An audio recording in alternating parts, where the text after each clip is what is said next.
100% سچے ہیں اللہ کے وعدے، اور اس کا وعدہ ہے وَأَنْتُمُ الْأَعْلَوْنَ إِن كُنتُم مُؤْمِنِينَ، تم مومن بن کے دکھاؤ، عزت کا تاج تمہارے سر پہ رکھ دو۔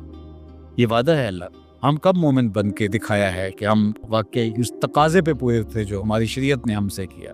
ملاوٹ ہم کریں، جھوٹ ہم بولیں، ایک دوسرے کی جڑیں ہم کاٹیں، مکر، فریب، دجل، کیا کچھ نہیں ہے جو ہمارے اندر نہیں۔ اچھے مسلمان ہونا تو دور کی بات ہے، ہم اچھے انسان بھی نہ بن سکے۔ مسلمان کی تعریف کیا کی گئی؟ المسلم من سلم المسلمون من لسانہ ویدہ، جس کی زبان سے اور جس کے ہاتھ سے دوسرا مسلمان محفوظ، وہ مسلمان ہے۔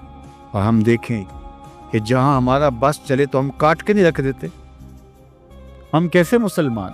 حضور علیہ السلام سے پوچھا گیا کہ مسلمان بزدل ہو سکتا ہے؟ کہا نہیں، بہادر ہوتا ہے، لیکن ہو سکتا ہے کبھی بزدلی بھی کر جائے، آخر بشر ہی تو ہے۔ پھر پوچھا گیا کہ مومن کنجوس ہو سکتا ہے؟ کہا نہیں، مسلمان بخیل نہیں ہوتا، سخی ہوتا ہے، لیکن ہو سکتا ہے کبھی بخل بھی کر جائے۔ تیسری بات حضور سے پوچھی گئی، مومن جھوٹا ہو سکتا ہے؟ حضور فرمایا جھوٹا نہیں ہو سکتا، یہ طے شدہ بات ہے، یہ پکی اور دو ٹوک اور سیدھی بات ہے کہ مومن ہو جھوٹا ہو یہ نہیں ہو سکتا۔ اب ذرا میں اور آپ اپنے اندر اتر کے دیکھیں، آج بہانے بنائے، تاجر کہتا ہے جھوٹ نہ بولے تو سودا ہی نہیں بکتا، یہ جاپان بیچ رہا ہے بغیر جھوٹ کے، تم کیوں نہیں بیچ سکتے؟ تم نے خیانت کی ہے، تم نے مال 2 نمبر بنایا، اس لیے تمہیں جھوٹ بولنا پڑ رہا ہے، تم نے بنیاد ہی اچھی نہیں رکھی، پوری دنیا کے سودے سچ بول کے بک رہے ہیں، تمہیں جھوٹ کیوں بولنا پڑتا ہے؟ تو جو جہاں بیٹھا ہے وہ لوٹنے بیٹھا ہے۔ جب میں کہتا ہوں الہی میرا احوال دیکھ، حکم ہوتا ہے اپنا نامہ اعمال دیکھ۔ اگر کافر آج دنیاوی شان و شوکت حاصل کر گئے تو دیکھو کہ انہوں نے محنت کی، اور تم جب ہاتھ پہ ہاتھ دھر کے بیٹھ جاؤ گے تو پھر اللہ کا ضابطہ یہ نہیں ہے کہ وہ محنت کرنے والوں کو محروم رکھے اور نکموں کو نواز دے۔ تنے مردہ سے بیزار ہے حق، تنے مردہ سے بیزار ہے حق، خدائے زندہ زندوں کا خدا ہے۔ من جہادہ وجدہ، جس نے محنت کی اس نے پا لیا۔ چیونٹی بھی دانا اٹھاتی ہے، ہمت نہیں ہارتی تو بالآخر اپنی منزل تک لے جاتی ہے نا۔ چیونٹی بھی ہو ذات کی تو اس کو بھی نتیجہ خیزی تک رب پہنچاتا ہے۔ کچھوا بھی چلتا رہے تو منزل پہ پہنچتا ہے، خرگوش ہو کے سویا رہے تو وہ منزل پہ نہیں پہنچ سکتا۔ تم خرگوش صحیح لیکن سوئے ہوئے ہو، لہذا منزل تمہارا مقدر ہو ہی نہیں سکتی جب تک تم مسلسل چلنے کی مشق نہیں پیدا کرتے۔ وَأَنْتُمُ الْأَعْلَوْنَ، تم ہی سر بلند ہو، لیکن شرط یہ ہے ان کنتم مومنین، تم مومن تو بن کے دکھاؤ، تمہارے سر پہ عزتوں کا تاج رکھ دوں گا۔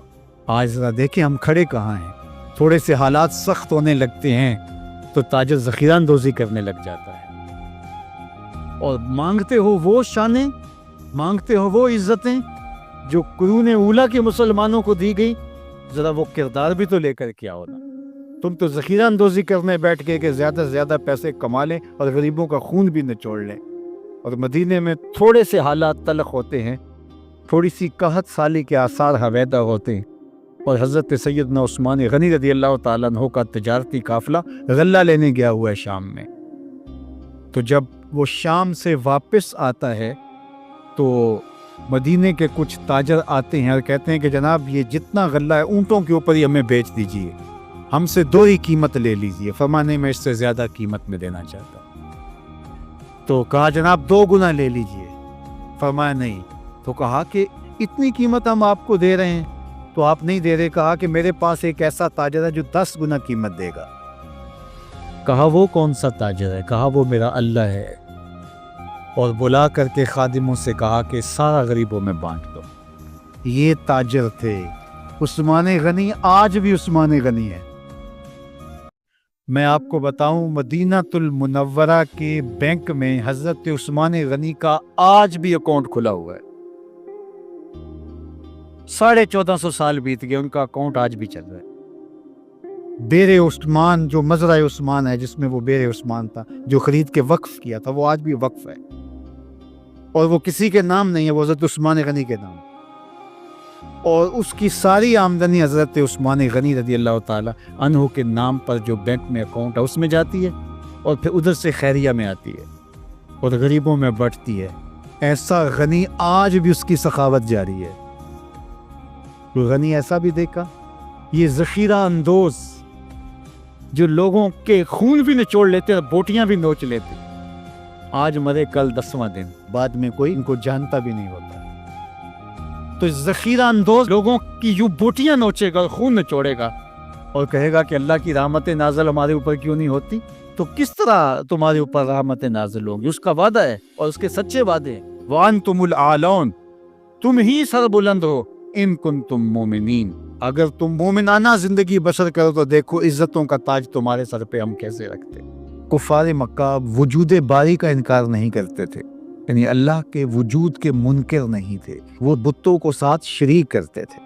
وہ کہتے تھے کہ اللہ موجود ہے، کارساز حقیقی ہے، لیکن یہ بت بھی اس کے ساتھ کاموں میں شریک ہے.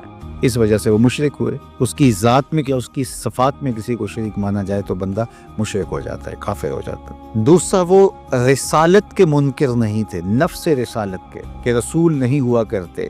وہ کہتے رسول ہوا کرتے ہیں، آیا کرتے ہیں، ماضی میں بھی آئے ہیں، اب بھی آ سکتے ہیں، لیکن آپ نہیں ہو. تو رسالت کے منکر نہیں تھے، انتساب کے منکر تھے.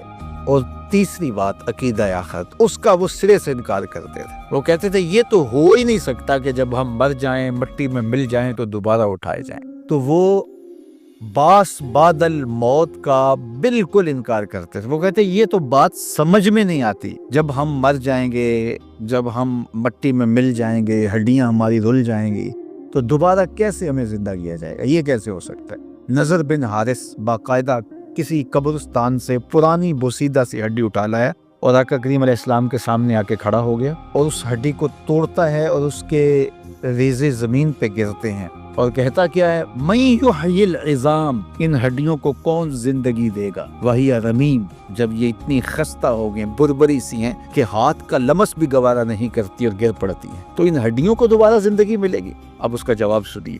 اللہ اکبر. رب کا کلام تو پھر رب کا کلام ہے.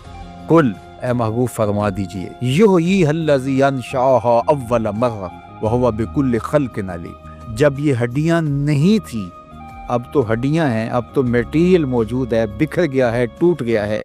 جب یہ ہڈیاں بھی نہیں تھی، اس وقت جس رب نے انسان کو بنایا تھا وہ ہڈیوں کو جوڑ کے بھی بنا لے گا. ذرا غور کیجئے، دلیل کی کاٹ دیکھیے، دلیل کا رنگ اور آہنگ دیکھیے. یہ تو کہتے ہیں ان ٹوٹی ہوئی ہڈیوں کو کون جوڑے گا، کون ان کو دوبارہ زندگی دے گا؟ یہ سوال وہ پوچھ رہا ہے. وَضَرَبَ لَنَا مَثَلًا، مثالیں کا ہفتے وہ بنا رہا ہے. وَنَسِیَ خَلْقَ، جو اپنی تخلیق کو بھولا ہوا ہے، جس کو یہ یاد ہی نہیں ہے کہ میں کون ہوں. ننھی بوند سے میری تخلیق ہوئی اور پھر ہڈیاں بھی بنی، گوشت بھی چڑھا اور پھر جو ہے وہ روح بھی پھونکی گئی. اگر یہ اپنی تخلیق پہ غور کرتا جو ہڈی اٹھا کے لایا ہے تو یہ سوال ہی نہ کر پاتا کہ یہ کہاں تھا اور یہ کیسے آیا. تو وہ ڈٹ کے انکار کرتے تھے عقیدہ آخرت کا. تو یہ شروع سے رہا ہے، لوگ عقیدہ آخرت کا انکار کرتے ہیں. آج بھی بہت سارے لوگ عقیدتاً آخرت کا انکار کرتے ہیں، عملاً اور رویتاً بہت سارے لوگ انکار کرتے ہیں. جو آخرت کو فراموش کر بیٹھتا ہے اور دنیا کو ہی سب کچھ سمجھتا ہے اور آخرت کی بالکل تیاری نہیں کرتا، وہ بھی آخرت کو فراموش کیے ہوئے ہے. اللہ اکبر. تو اللہ تعالیٰ جل شانہ نے اپنے پیغمبر کے ذریعے سے اس تیقن کو کس طرح لوگوں کے سامنے پیش کیا.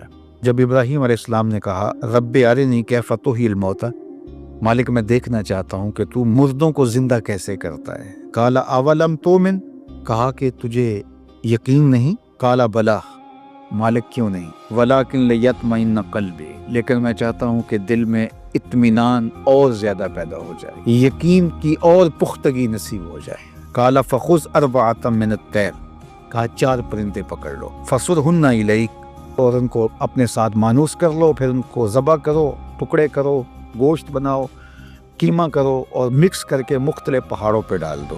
کہا اب ایک ایک کر کے جانور کو پکارتے جاؤ. یاتینک سعیا، آپ دیکھیں گے دوڑتے ہوئے تمہارے پاس آئیں. اب کسی کی ٹانگ کا قیمہ اس پہاڑ پہ ہے، کسی کی گردن کا قیمہ اس پہاڑ پہ ہے، کسی کے پروں کا قیمہ اس پہاڑ پہ ہے، کسی کے پیٹ کا قیمہ اس پہاڑ پہ ہے.